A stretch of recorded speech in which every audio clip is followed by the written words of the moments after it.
حضرت عمر رضی اللہ تعالی عنہ کے زمانے میں ایک نوجوان تھا جو بڑا عبادت گزار تھا، اللہ کا ذکر کیا کرتا تھا، اور یہ نوجوان زیادہ تر مسجد میں رہا کرتا تھا، اور حضرت عمر اس نوجوان کو بہت پسند کیا کرتے تھے۔ اور اس نوجوان کا ایک بوڑھا باپ تھا جس سے ملنے کے لیے وہ عشاء کے بعد جایا کرتا تھا۔ تو اس کے اس راستے پر ایک عورت کا گھر تھا۔ اس نے اس نوجوان کو دیکھا تو اس عورت کو اس نوجوان سے محبت ہو گئی اور اس کو اپنی جانب مائل کرنے کے لیے راستے میں بن سور کر کھڑی ہوتی تھی۔ ایک رات وہ نوجوان اس عورت کے پاس سے گزرا تو وہ عورت اس کو بہکانے لگی، یہاں تک کہ یہ شخص اس عورت کے فریب میں مبتلا ہو گیا اور اس عورت کے پیچھے پیچھے اس کے گھر کی طرف چلنے لگا، یہاں تک کہ اس کے دروازے پر پہنچا۔ جب وہ عورت گھر کے اندر داخل ہوئی تو اس نوجوان کو اللہ یاد آ گیا اور اس کی زبان پر قرآن کی ایک آیات جاری ہو گئی۔ وہ آیات کیا تھی؟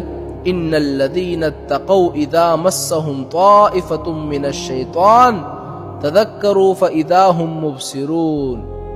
ترجمہ کیا ہے؟ جو لوگ متقی ہیں جب ان کو شیطان وسوسے سے پکڑتا ہے تو یہ لوگ اللہ تعالیٰ کو یاد کرتے ہیں۔ اس آیات کو پڑھنے کے بعد وہ نوجوان بے ہوش ہو کر گر پڑا۔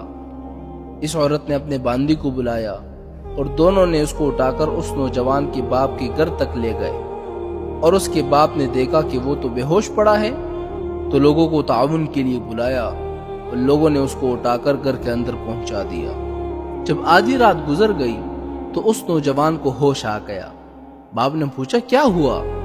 باپ نے سارا معاملہ اس نوجوان سے پوچھا تو اس نوجوان نے اپنا سارا قصہ سنایا کہ میرے ساتھ یہ ہوا۔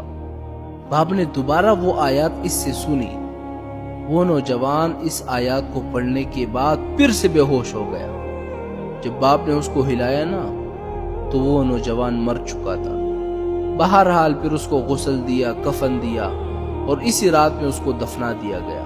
تو صبح حضرت عمر کو اطلاع ہوئی کہ وہ نوجوان تو مر چکا ہے، تو تعزیت کے لیے تشریف لائے اور اس کے باپ سے فرمایا کہ ہمیں جنازے کی اطلاع کیوں نہیں دی گئی؟ تو اس کے باپ نے کہا کہ رات کا وقت تھا اس لیے ہم جنازے کی اطلاع نہیں دے پائے۔ حضرت عمر نے کہا کہ چلو اس کے قبر پر چلے، تو حضرت عمر اور ان کے ساتھی قبر پر آئے۔ حضرت عمر نے اس نوجوان سے فرمایا اے نوجوان، قرآن میں یہ ہے وَلِمَنْ خَافَ مَقَامَ رَبِّهِ جَنَّتَانِ، اور جو رب کے سامنے کھڑے ہونے کا خوف کھائے اس کو اللہ تعالیٰ 2 جنتیں عطا کرتا ہے۔